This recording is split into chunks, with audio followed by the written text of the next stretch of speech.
Good morning, all of you. Class 10th Physics। भैया बहनों, अप्रैल के फर्स्ट वीक में जो क्लासेस चले होंगे उसमें हमने इलेक्ट्रिसिटी शुरू किया होगा। उसमें कुछ पॉइंट्स शेष हैं, कुछ पॉइंट्स अभी केवल कुछ ही अभी पॉइंट्स हुए होंगे। जब वो लाइव क्लास चलेगी तो फिर हम उसमें डिस्कस करेंगे इलेक्ट्रिसिटी को। अभी जो वीडियो और नोट्स जो जा रहे हैं, तो काफ़ी दिनों के इधर गैप के बाद क्लास 10th का फिज़िक्स स्टार्ट हो रहा है, तो हम आपको लाइट के चैप्टर से स्टार्ट कर रहे हैं। इसका ये वीडियो नोट्स भी जितना दिन जाएगा उसको आप पढ़ लीजिए, और फिर जैसे ही आपका क्लास दोबारा लाइव या उसका होगा, लाइव होगा, तो उसमें फिर आपसे पूछेंगे कि कितने पॉइंट्स जो है आपका पूरा हुआ था।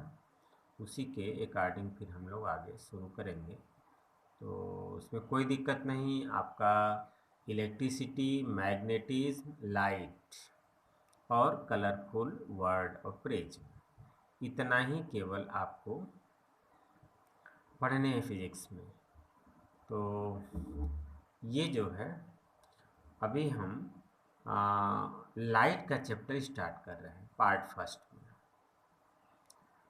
अब लाइट की जहाँ तक जब बात आती है तो तुरंत सबसे पहले जो मॉर्निंग घर पे भी सब लोग अपना देखते होंगे, सनलाइट को सब लोग परिचित हैं। या जब हम लोगों को एक कमरे में लाइट लेनी पड़ती है, जब मैंने ज़रूरत पड़ती है, तुरंत अपना ट्यूब रॉड या सेफेल जला लेते हैं। तो ये जो लाइट्स हैं, इसके बहुत सारे फेनोमेनाज हैं। तो कुछ चीज़ें आप लाइट के संदर्भ में क्लास ईयर तक पढ़ा होगा। फिर क्लास 10th में आपको लाइट जहाँ से स्टार्ट हो रही है वो रिफ्लेक्शन एंड रिफ्रैक्शन, हिंदी में अगर इसको कहें तो ये रिफ्लेक्शन मीन्स परावर्तन और रिफ्रैक्शन मीन्स अपवर्तन। तो सबसे पहले ये रिफ्लेक्शन ऑफ लाइट क्लास अर्थ में आ चुका है, फिर भी आपको यहाँ से स्टार्ट करके जान लेना आवश्यक है। देखिए, रिफ्लेक्शन का मतलब होता है परावर्तन, यानी सरफेस से लाइट का टकरा करके अपने ही मीडियम में लौट जाना, बैक हो जाना, यही है रिफ्लेक्शन ऑफ लाइट। अब तो देखिए, जैसे हम लोग भी बचपन में, आप भी ऐसा करते होंगे। ये जैसे हमारा ये है प्लेन,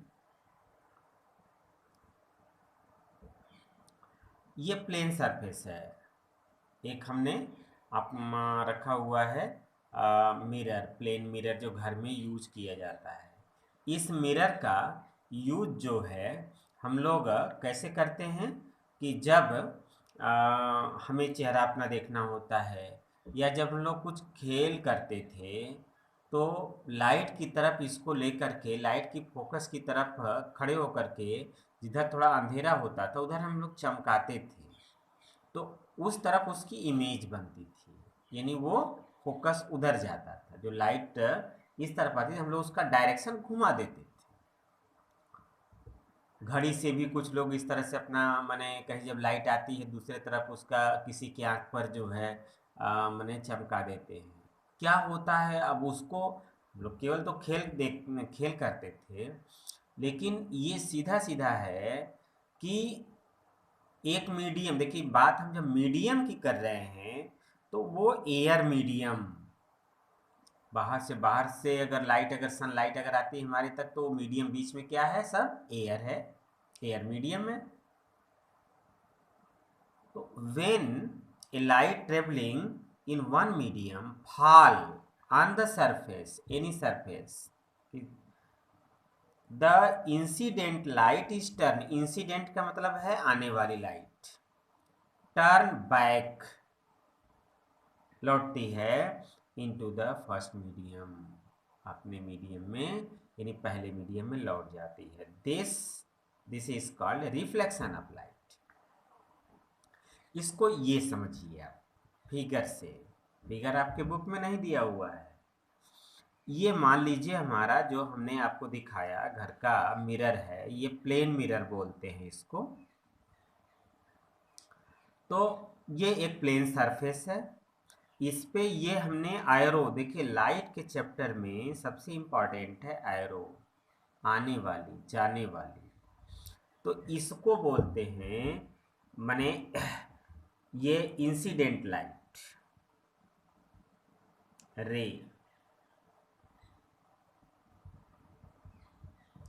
इंसिडेंट रे।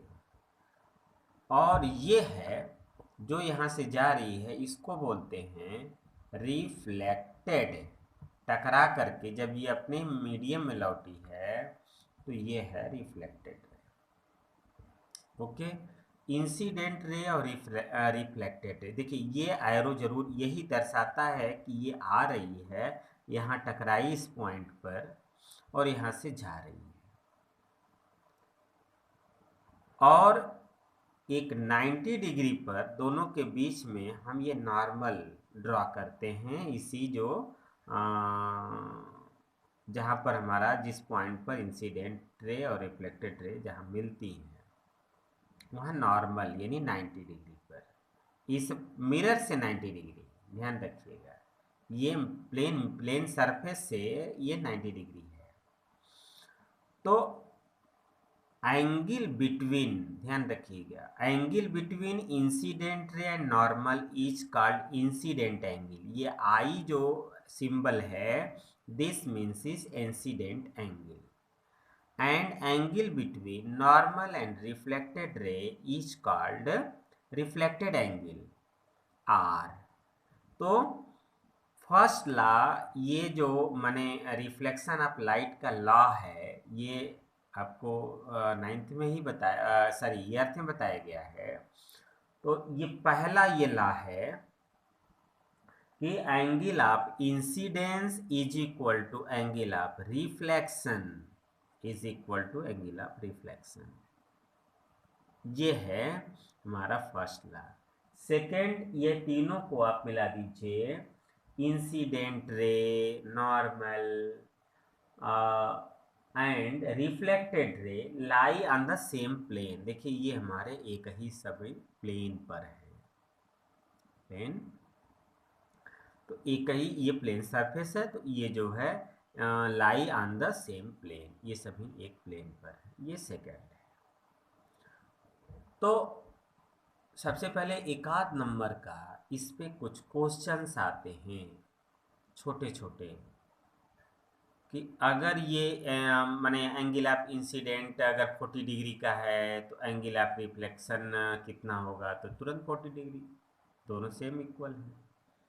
दोनों के बीच की एंगल दे दिया, तब angle of incident angle of reflection क्या करेंगे, बस दोनों के बीच के एंगल मतलब दोनों इक्वल होते हैं, तो आई और आर दोनों का एंगल का सम होगा, इसका मतलब उसका आधा कर दीजिए तो उतना angle of incident angle of reflection हो जाएगा। एक चीज ध्यान में रखिएगा, कभी कभी कंफ्यूजन में सबसे अधिक क्वेश्चन यही पूछा जाता है, when a light fall to normal to the surface, अगर ये लाइट नॉर्मली अगर फॉल होती है, नॉर्मली ये यानी जो ये हमने एन खींचा है उसी के नॉर्मली अगर लाइट फॉल होती है, अभी तो हमने एंगल पर लिया है, अगर ये नॉर्मली फॉल होती है तो what is the angle of incidence and angle of reflection. तो अभी हमने क्या डेफिनेशन बताया एंगल ऑफ इंसिडेंस का, कि नॉर्मल और इंसिडेंट रे के बीच एंगल को एंगल ऑफ रिफ्लेक्शन बोलते हैं। तो चूंकि यहाँ पर नॉर्मल यही है और लाइट का डायरेक्शन भी यही है, तो मीन्स क्या हो जाएगा, इसके लिए angle I is equal to angle R is equal to 0 degree. दोनों के बीच का है, ये हो गया हमारा 0 डिग्री। सबसे ज़्यादा क्वेश्चन इसी पर आपको पूछा जाता है। तो ये तो रहा प्लेन मिरर का। प्लेन मिरर में चूंकि मान लिया जाता है कि आप क्लास 8 तक पढ़े हुए हैं, तो ये केवल रिमाइंड के लिए इस क्लास 10th में रखा गया है। आपका जो सिलेबस स्टार्ट होता है वो है स्फेरिकल मिरर। स्फेरिकल माने इसको हिंदी में कहते हैं गोलीय दर्पण। मिरर मीन्स दर्पण। तो गोलीय यानी ये जो है, अब गोली दर्पण को भी समझने के लिए अभी तो फिलहाल मिरर लैब में होगा, अभी सब घर से ही सब क्लासेस चल रहे हैं, तो अभी हम आपको एक स्पून से ये समझा दे रहे हैं। ये मान लीजिए हमारा ये एक स्पून जो है, ये स्फेरिकल मिरर का आप इससे आप समझ सकते हैं। इसमें दो तरह के पार्ट होते हैं। आप इसमें भी अगर आप अपना चेहरा देखेंगे बिल्कुल अगर साफ चमचमाता हुआ, तो एक तरफ आपका दोनों तरफ दो अलग अलग चेहरे दिखाई देंगे। ये पार्ट जो है क्या हुआ है, ये धंसा हुआ पार्ट है और ये उभरा हुआ है। इसमें तो चूंकि दोनों तरफ एक ही निकल एक ही तरफ रहती है, इसे तो हम लोग यूज करते हैं घर में। ऐसे ही जो मिरर बनाई जाती है वो कांच का माने ग्लास का खोखला बिल्कुल हालो एक गोले को कट करके बनाया जाता है लाइक दिस। जैसे ये हमने अगर आपको दिखाया है, तो यह पूरा का पूरा एक माने अगर ये ऐसे मिला दें तो पूरा का पूरा जो है ये डॉट डॉट डॉट, ये एक गोल बन जाएगा, स्फीयर बन जाएगा, और यहां से ये कट कर दिया गया है। और इसके ये जो ऐसे हम खींचते हैं ये बहुत जरूरी है। एक तरफ इसमें क्या कर दी जाती है, निकिल कर दी जाती है, पॉलिश की जाती है। इसमें जो निकिल पॉलिश है इसमें दोनों तरफ एक ही है, लेकिन उसमें एक तरफ छोड़ दिया जाता है। जैसे इसमें भी हमारा जो हमने मिरर दिखाया था, तो मिरर में भी एक तरफ हमारा ऐसा रहता है, क्योंकि इसमें तो प्लास्टिक वगैरह लगे रहते हैं, लेकिन नीचे क्या रहता है, वो पॉलिश रहता है। तो ऐसे ही ये भी जो है हमारा जो ये मिरर है, तो एक तरफ इधर इधर से हम चेहरा देख सकते हैं, इसको बोलते हैं रिफ्लेक्शन सरफेस। यहाँ से रिफ्लेक्ट हो रही है लाइट। यहाँ पर भी ये स्पून भी जैसे समझ लीजिए कि जिसके आउटर पार्ट यानी उभरे हुए पार्ट को अगर बिल्कुल पॉलिश कर दिया जाए, यहाँ से कोई चेहरा ना दिखाई दे, केवल अंदर यानी धंसे हुए भाग से हम कोई चीज देख सकते हैं, उसको बोलते हैं कॉनकेव मिरर। यानी spherical mirror mainly two types, concave mirror and convex mirror. तो ये हो गया कॉनकेव, क्या हुआ कि जिसके उभरे भाग पर बिल्कुल माने क्या कर दी जाए, पॉलिश कर दी जाए। जो इसका रिफ्लेक्शन सरफेस है, जहां से लाइट गिरेगी और जाएगी वापस, यानी जहां से हम अपना चेहरा सामने रख करके देख सकते हैं, वो है माने कॉनकेव मिरर। इसी का उल्टा, अगर हम धंसे हुए पार्ट को कलई कर दें, ये इसको बिल्कुल हम पॉलिश कर दें, तो इसके जो उभरा हुआ सतह है इससे हम चेहरा अपना देख सकते हैं, इसको बोलते हैं कॉन्वेक्स मिरर। और अब जब ये मिरर हम जान लिए कि दो टाइप के होते हैं, कॉन्वेक्स और कॉनकेव। बताया ना कि आप भी घर में जरा देखिएगा कि स्पून लेकर के बिल्कुल चमचमाता स्पून, कि इधर देखेंगे बिल्कुल छोटा चेहरा दिखेगा, इधर देखेंगे बड़ा चेहरा दिखेगा। अब ये सब कैसे इमेज बनती है ये हम आगे डिस्कस करेंगे। सबसे पहले आप दोनों में कुछ कुछ छोटे छोटे पॉइंट्स हैं, उसको आप जान लीजिए। सबसे पहले मिरर के बिल्कुल मिड पॉइंट, यानी इसके जो मिरर का बीचों बीच पॉइंट होता है उसको बोलते हैं पोल। क्या बोलते हैं? पोल। इसको पी से सिंबल से हम रिप्रेजेंट करते हैं। दूसरा, जैसे हमने कहा कि ये अगर पूरा एक ग्लास का हालो यानी खोखला एक गोला है तो कहीं न कहीं उसका एक सेंटर होगा। तो उस सेंटर को, चूंकि ये कर्व पार्ट का है, अभी कर्व यानी उसका आधा पार्ट ही कर्व पार्ट है, तो इसलिए इससे इस सी को बोलते हैं, यानी पूरा जैसे यहाँ से ऐसे पूरा ऐसा गोल ऐसे बनाएंगे यहाँ से लेकर के, तो ये क्या हो जाएगा, ये जो सेंटर होगा उसको बोला जाता है सेंटर ऑफ कर्वेचर। क्या बोलते हैं? Centre of curvature. और सेंटर ऑफ कर्वेचर और पोल को मिलाकर के बिल्कुल स्ट्रेट एक लाइन खींचते हैं जिसको हम बोलते हैं प्रिंसिपल एक्सिस। क्या बोलते हैं? Principal axis. हिंदी में मुख्य अक्ष कहते हैं, प्रिंसिपल। ये एक्सिस है, जैसे आप एक्स एक्सिस वाई एक्सिस खींचते हैं ना, ये एक्सिस है जो कि सेंटर और पोल को मिला करके बिल्कुल स्ट्रेट हम खींचते हैं, वो हो गया प्रिंसिपल एक्सिस। तो यही चीज़ कॉनकेव में भी और सेम चीज़ें कॉन्वेक्स में भी ये आपको मिलेगा। तो ये सभी देखिए डिफिनीशंस। अब यहाँ पर भी वही चीज हो गया, पोल हो गया, सेंटर ऑफ कर्वेचर हो गया, प्रिंसिपल एक्सिस हो गया, ये हो गया कॉन्वेक्स मिरर। इसमें अच्छा एक चीज यहाँ हमने आर लिखा हुआ है भैया बहनों, the distance between P and C is capital R. इस आर को बोलते हैं रेडियस, रेडियस ऑफ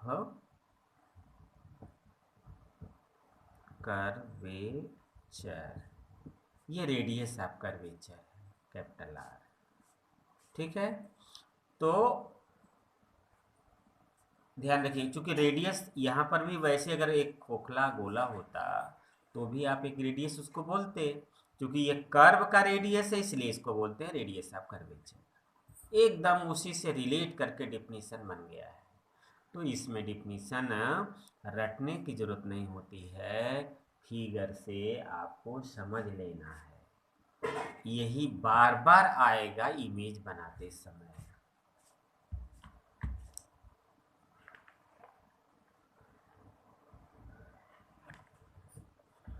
अब एक चीज, प्रिंसिपल फोकस। इस लेंस में फोकस क्या होता है? जैसे आप लोग टार्च वगैरह जलाते हैं ना, तो कहते हैं कि इस पर उसे फोकस मारिए, फोकस। तो ये फोकस पॉइंट होता क्या है? देखिए, ये भले ही डिफिनीशन बहुत लंबा हमने ये सब लिखा है कि a narrow beam of light parallel to the principal axis either actually converse or appear to diverge from the point F on the principal axis after reflection from spherical mirror. This point is called principal focus. समझिए, केवल definition नहीं पूछा जाता है कभी भी, ये तो हमने लिख दिया है, आपको लिख लीजिएगा। ये जो है ये प्रिंसिपल एक्सिस है, ये हमारा कॉनकेव है, ये कॉन्वेक्स है। दोनों से हमको समझना है। पहले कॉन्वेक्स से समझ लीजिए, कॉनकेव समझ लीजिए कि इसमें प्रिंसिपल एक्सिस के पैरेलल आने वाली जितनी भी रे होती हैं, यानी अगर आप मिरर, कॉनकेव मिरर पर अगर लाइट जलाएं तो आने वाली जितनी भी रे होती हैं सभी टकराने के बाद, यानी आफ्टर रिफ्लेक्शन, देखिए जिस पॉइंट से जाएंगी ये पक्का है कि वो एक ही पॉइंट से होकर एक्चुअली एक पॉइंट से होकर जाएंगी, जिसको कहते हैं फोकस पॉइंट, यानी ये रियल होता है, रियल रूप से कटती है। और जैसे होता है माने अपीयर टू मीट, यहाँ एक्चुअल मीट है कॉनकेव के केस में, और यहाँ पर है अपीयर टू मीट। यानी देखिए यहाँ पर क्या होगा, क्योंकि ये बाहर की तरफ उभरा हुआ रहता है, तो ये आने वाली जो पैरेलल होती हैं प्रिंसिपल एक्सिस, ये पूरा पी और सी का ये प्रिंसिपल एक्सिस, चूंकि हम इधर से तो लाइट डालेंगे नहीं, इधर तो पॉलिश है, लाइट में से किधर डालते हैं, जिधर की तरफ रिफ्लेक्शन सरफेस होता है, लाइट टकरा करके लौटती है, तो ये बाहर की तरफ मुड़ जाती है, बाहर की तरफ मुड़ा हुआ है ना ये मिरर, तो ये लाइट तो यहीं से बाहर की तरफ मुड़ जाती है। ऐसा लगता है बाहर वाले को देख करके कि ये सभी एक पॉइंट से होके आ रही हैं, ऐसा लगता है, यानी अपीयर टू मीट, इसी वर्ड को बोलते हैं अपीयर टू मीट। ये वर्चुअल होता है और इसमें क्या होता है, रियल। अपीयर टू मीट को ये वर्चुअल फोकस है, ये रियल फोकस है। तो ये इतना जो है आप फिलहाल ध्यान में रखेंगे, इतने सभी पॉइंट्स हैं। अब इनके रिलेशन, इनके कुछ ये चीज़ें अभी हम आपको नेक्स्ट वीडियो में डिस्कस करेंगे। Okay, thank you.